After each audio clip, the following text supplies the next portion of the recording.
So guys, nandito pa rin kami ngayon sa camping at magluluto kami ng pinangat na sapsap sa kamatis. Ang lalaki oh.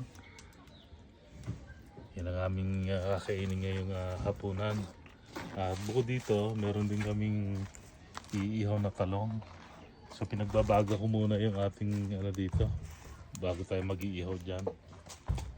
At nagpirito rin kami ng bangus. Oh, pagkalalaking bangus itong nakuha ko eh.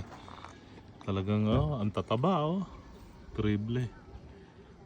Tapos ngayon yung ulot buntot, saka yung kasama na dito yung pinaka atay, saka yung bituka no, Marie. Isisigang natin. So ito, nagpakulo na tayo ng sabaw saka yung kanyang gulay. So pag malapit-lapit na maluto itong gulay, ilalagay na natin itong ating bangos, itong ulo. Okay, meron din tayo spinach para dyan. Ayos. Terrible magiging kainan na ito. Ito habang nagluluto, kumakain din dito ng meron kami nakuha cherry eh. So ito ang aming hapunan ngayon.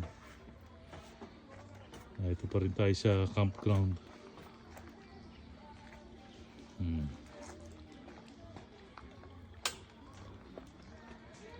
Ang daming mga Pilipino rito nagkakambing ngayon, no?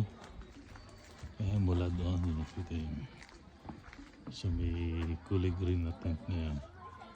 1, 2, 3, 4, 5, limang site.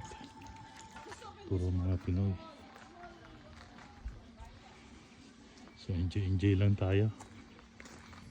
Dito ako excited eh sa sapsap na to, kalalaki. Ayos.